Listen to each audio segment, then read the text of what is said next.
Corrigé de l'examen 2, formatif 2, on va commencer avec la première question.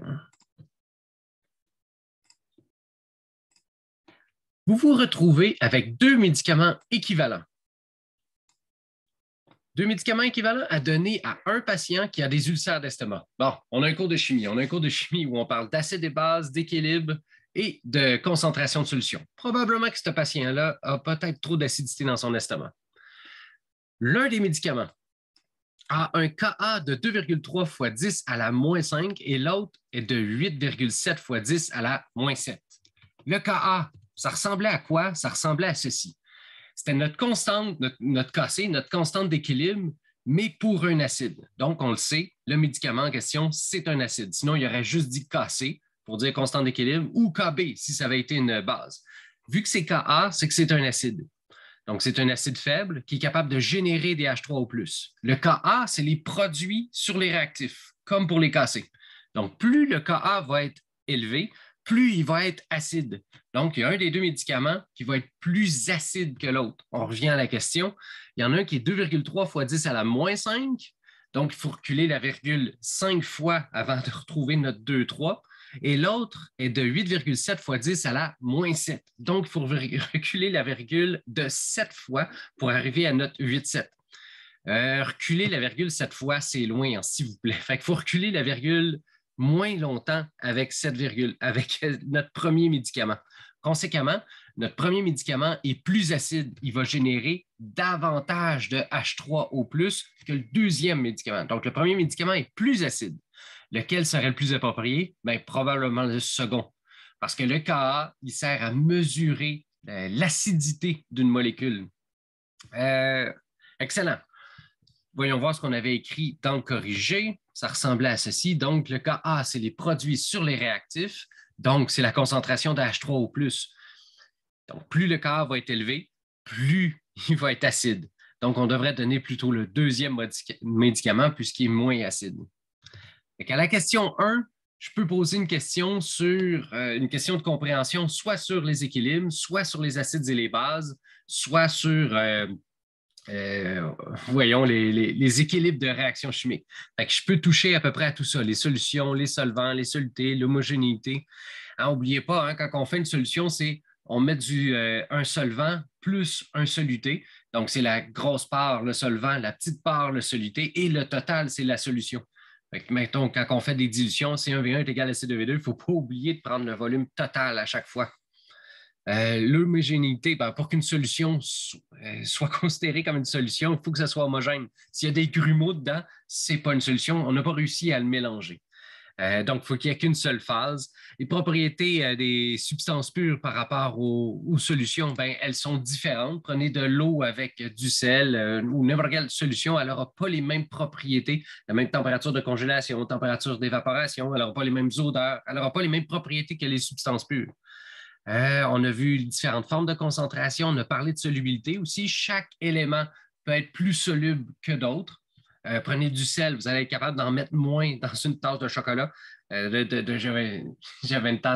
J'avais en tête l'idée d'une tasse de chocolat chaud. On peut mettre pas mal moins de sel dedans que si vous voulez dissoudre du sucre. Lui, le sucre va avoir une plus grande solubilité. Imaginez qu'on veut mettre un médicament à l'intérieur d'un soluté pour une personne qui est alitée. Bien, chaque médicament va avoir sa propre solubilité. On ne pourra pas en mettre trop si le médicament est peu soluble. Il va arriver à saturation plus rapidement. La saturation va dépendre de la température. Habituellement, plus c'est chaud, plus une solution est chaude, plus ça va bien se dissoudre à l'intérieur. On a parlé de diffusion, d'équilibre et d'osmose aussi dans ce cours-là. On avait vu que les particules étaient capables de se promener à travers une membrane. Ça serait dans le cas d'une osmose. Mettons qu'on empêche l'eau de passer entre deux endroits. Hein, ça pourrait être entre deux cellules. Bon, ben, l'eau va se déplacer vers l'endroit que c'est le plus concentré de façon à ce qu'il y ait un équilibre entre les concentrations. Puis sinon, s'il n'y a pas de membrane entre les deux, il va y avoir diffusion. Prenez par exemple un verre d'eau avec un colorant rouge, vous mettez 2 gouttes, puis ensuite un colorant bleu, ensuite vous mettez 2 gouttes. Vous allez voir les particules, on ne verra pas les molécules, là, mais on va voir quand même ces nuages de molécules-là se diffuser tranquillement, pas vite. Ça prend du temps. Puis même quand c'est invisible, ben, il y a diffusion de ces molécules-là jusqu'à temps qu'il y ait un équilibre des concentrations un peu partout. On a vu une série de choses aussi que je pourrais vous questionner. À la question 1 sur les équilibres chimiques, la nature de l'équilibre. Hein, on disait que c'était des vitesses de réaction. S'il y en a une qui est plus rapide par là, elle est moins rapide par là, bien, ça va aller davantage de ce côté-là. Vu qu'il va en avoir plus, bien, ça va accélérer l'autre vitesse jusqu'à temps qu'il y ait un équilibre. Vous pouvez aller revoir les notes là-dedans. Jusqu'à temps qu'il y ait un équilibre entre les deux vitesses. Quand il va en avoir assez d'un bord puis moins de l'autre, les vitesses vont s'équilibrer. Puis là, les concentrations ne changeront plus. C'est un équilibre dynamique. Il va y avoir toujours des particules qui vont aller d'un bord et de l'autre, mais il va toujours en avoir autant. On pourrait s'imaginer deux classes dans lesquelles il y a des étudiants, qu'il y a une porte entre les deux. Il pourrait y avoir 10 étudiants d'un bord, 20 étudiants de l'autre, puis il y a tout le temps une personne qui traverse de l'autre à chaque seconde. Il y a tout le temps une personne qui traverse d'un côté, une personne qui traverse de l'autre. Fait que le nombre d'étudiants est toujours le même, mais il y a un échange dynamique entre les deux. Ce n'est pas toujours les mêmes molécules qui sont là, les mêmes étudiants. Fait que c'est ce qui se passe dans la diffusion, dans l'osmose, mais aussi dans les réactions chimiques. Fait que quand vous avez une réaction qui est à l'équilibre, c'est un équilibre dynamique comme ça. Ce sont donc des réactions incomplètes. Si ça avait été une réaction complète, mettons, vous prenez une bûche de bois, vous la brûlez, la réaction complète, il n'y a plus de bois à la fin. Mais dans la majorité des cas, dans le vivant, en tout cas, c'est des réactions incomplètes. Il y a toujours des réactifs à la fin. Puis on parle de la réaction directe, c'est de gauche vers la droite, et réaction indirecte de la droite vers la gauche. La constante d'équilibre, on en a parlé, à quoi ça sert, c'est des produits sur les réactifs, ça permet de savoir quelle classe il va y avoir le plus d'étudiants, ou du moins le côté de la réaction qui va avoir le plus de particules, donc soit les produits, soit les réactifs. Fonctionnement du principe de Lechatellier, on en a parlé en masse. Quand on rajoute un réactif, ça avantage les produits. Quand on rajoute un produit, ça avantage les réactifs. On avait fait notre balance à travers tout ça. On avait vu les caries aussi comme exemple. Je pourrais poser une question là-dessus à l'examen. Ou aux acides et aux bases. Donc, ça prend des questions là-dessus. On a parlé de l'effet tampon du sang, du lien avec l'acidose et l'alcalose. Ça ressemblait à quoi?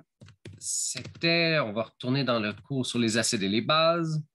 C'était ici, hein? Comme tout était à l'équilibre, quand on rajoute un acide, cet acide-là est consommé puis ça s'en va du côté gauche. Comme ça, le H n'a pas changé trop de pH. Si on le retire, ben, notre acide carbonique ici est capable de régénérer après ça d'autres H+. Fait que si on rajoute des H, il va être consommé puis il va être remis dans l'équilibre. Donc, le pH ne changera pas. Puis si on en retire, ben, on va être capable d'en régénérer. L'effet tampon du sang va régénérer du sang, pas du sang, du DH+, et le pH ne changera pas. D'ailleurs, on avait parlé d'acidose et alcalose. Si on finissait par ne plus avoir suffisamment de bicarbonate ou de carbonate, ou si la personne respirait trop ou pas assez, ça va briser ces équilibres-là et on va générer davantage de H+. Par exemple, si je respire trop, je vais évacuer davantage de CO2, je vais débalancer ma réaction vers la gauche, donc je vais avoir moins d'acide carbonique, ça va débalancer la réaction vers la gauche, donc je vais avoir moins de bicarbonate et moins de H+. La personne va tomber en alcalose, elle va avoir pas assez de H+. L'effet tampon du sang, lien avec acidose et alcalose, équation et définition anciennes et modernes d'acides et de bases fortes et faibles. Donc, les forts et les faibles. Les forts, c'est quand c'est une réaction complète. Faible, c'est une réaction incomplète. Acide, on va libérer des H+, mais maintenant, on sait que c'est davantage libérer des H3 ou plus. Puis plus précisément encore, c'est que c'est des accepteurs d'électrons. Hein? Un H+, ça peut attirer des électrons. Les bases de leur côté, on pensait que ça libère des OH-, c'est souvent le cas, mais c'est surtout dans le fond des donneurs d'électrons. Hein? OH-, il y a des électrons dessus. C'est ces électrons-là qui vont venir attaquer notre peau si on a une brûlure avec une base. Donc, définition ancienne et moderne d'acide fort et faible. Les équations, on les a vues ensemble. Ça ressemblait à ceci. Ça finissait par avoir soit une flèche simple, soit une double pour les forts et les faibles. On avait tout le temps besoin d'eau, sauf dans le cas de la base. Les NH quelque chose pour les bases faibles, eux autres sont capables d'aller voler un H des H2O, alors que les acides faibles, eux autres vont donner leur H du COH à un H2O pour donner un H3O+. La constante d'acidité et basicité, on en a parlé. Le pH, c'est une échelle logarithmique. Si on passe de 6 à 7, c'est 10 fois moins acide. Et finalement, les différentes mesures d'acidité. Je pourrais poser des questions là-dessus. C'était plus vers la fin. Les indicateurs acido-basiques, on a fait un laboratoire là-dessus, l'utilisation d'un pH mètre, mais ça, c'est assez simple. Vous prenez l'appareil et vous mesurez. Et finalement, vous pouvez faire un titrage où vous faites une espèce de CAVA est égal à CBVB. Lorsque vous faites votre titrage, vous pouvez rajouter un acide. Si sa concentration est connue, son volume est connu, et que la base, son volume est connu, vous êtes capable de retrouver la concentration de la base avec un CAVA est égal à CBVB, comme ceci. C'est assez simple. Je pense que ça fait le tour pour la question 1.